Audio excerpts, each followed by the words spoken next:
This pizza recipe is sponsored by Audible. Start listening with a 30-day free trial by using my link in the description. This is an update of a video I posted a year ago about how I try to make New York-style pizza in a home kitchen. I'm going to show you how my technique has evolved over the last year, and also try to explain things a little better than maybe I did the first time, including what this style of pizza actually is. Start with the dough. Yes, I normally make my pizza dough in a stand mixer, but I will never cook in a stand mixer on the internet again, because I don't want people to get the impression that they need something so expensive to make good food. You don't. All you need is a bowl. Ideally a big bowl with a wide base.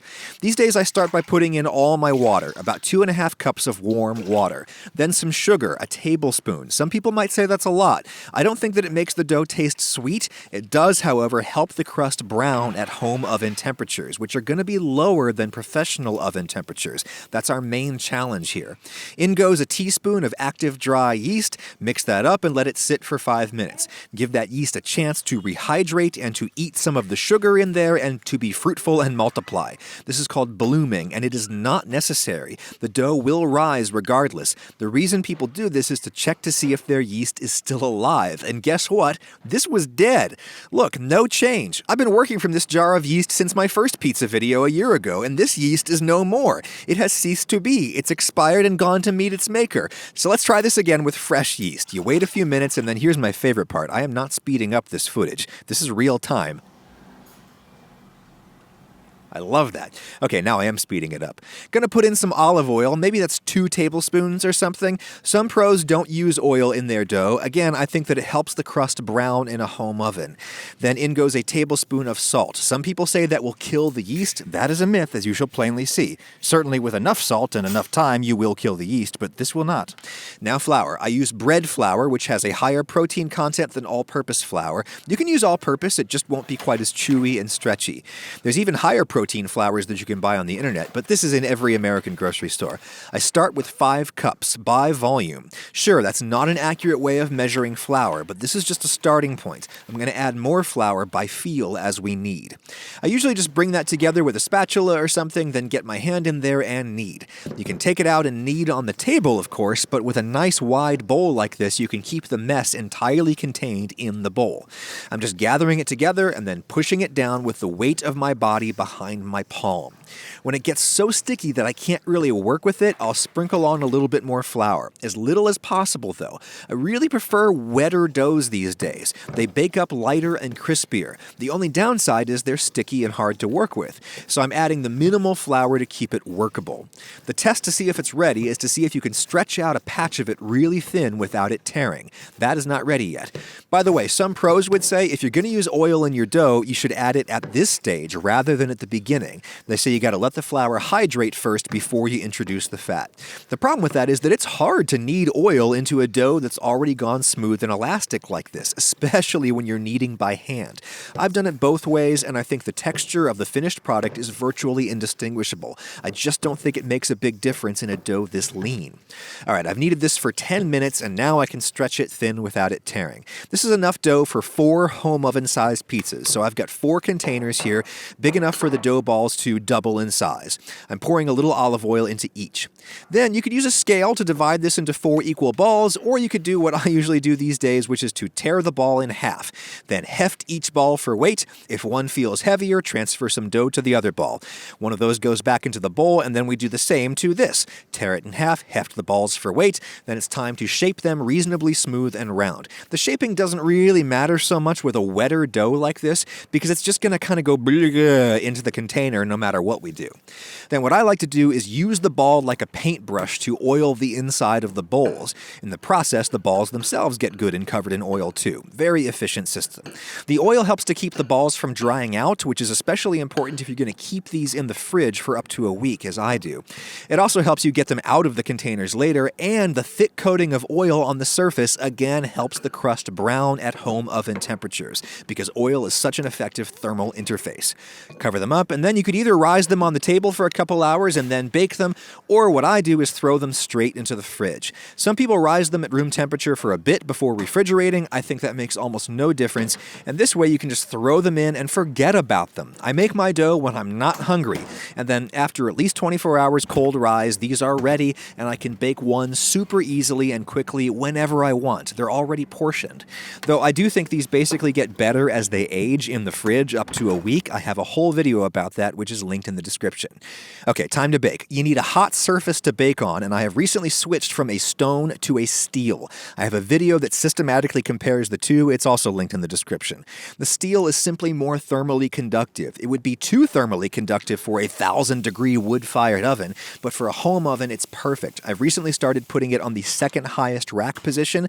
I find that's best for browning the top, but every oven is different. You want to get your oven as hot as it goes, though. For me, that's 550 Fahrenheit on the convection roast setting, and I will preheat my steel for a full hour. You could do less, but this gets me a noticeably browner, crispier crust, and electricity is absurdly cheap here in America.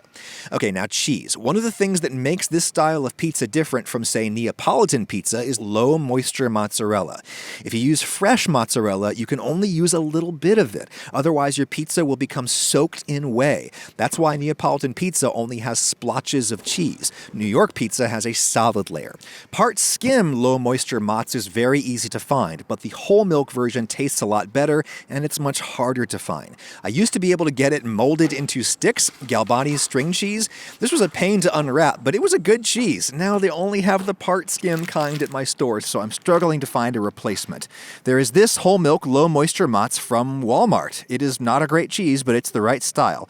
I will say beware of this cheese from Polio, which a lot of people like for pizza, but this cheese they sell retail is not what I would call a true low moisture cheese. It's basically medium moisture. Look how much smoother the Polio is compared to this Walmart cheese. Look at how much squishier it is.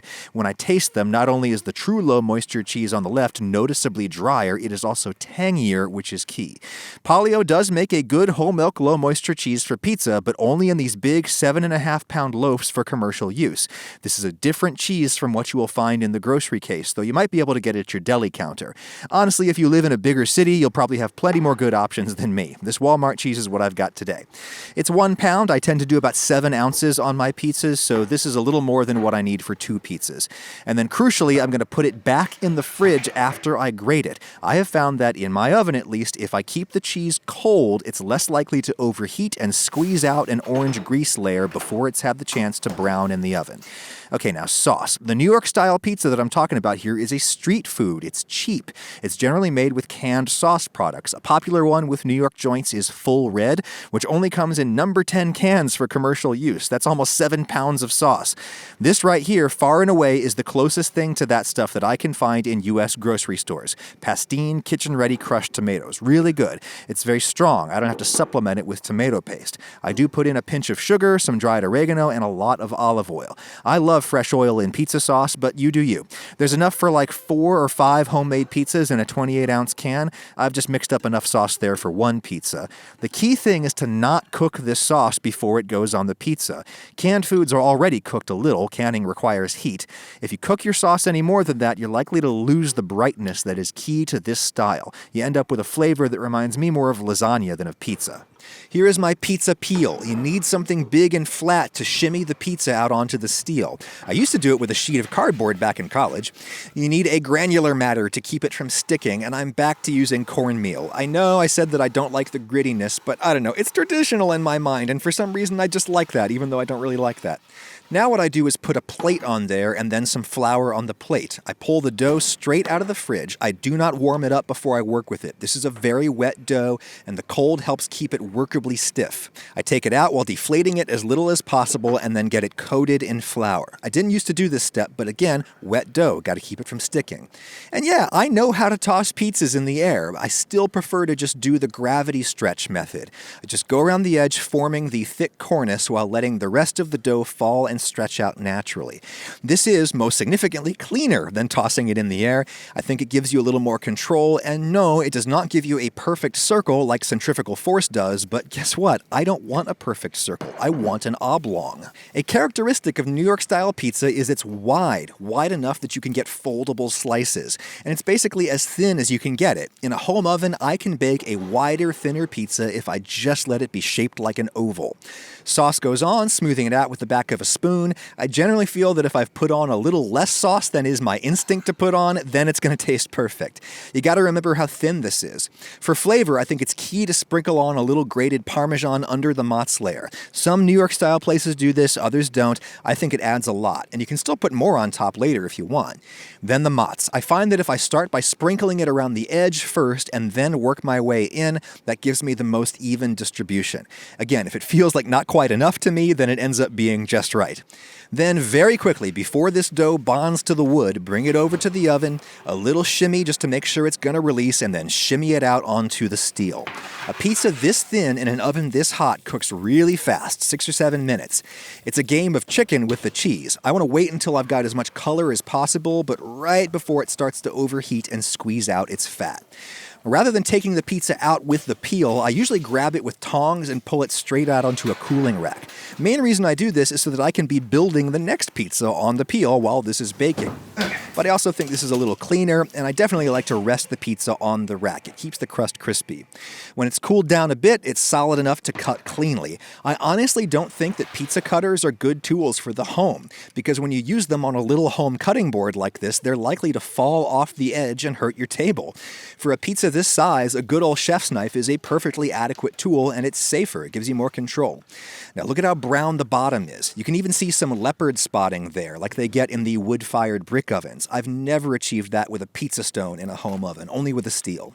That's really tasty. It's the taste I grew up with, and if you make your dough in advance, it's a pretty easy weeknight family meal. Now, if after all that you've got pizza on the mind, might I suggest going on Audible and listening to Sashir Zameda's comedy special, Pizza Mind, which you can do for free. At first, she was like, I want you to bring home a God-fearing man. And then years went by, and I didn't bring anyone home. And she goes, I want you to bring home a man.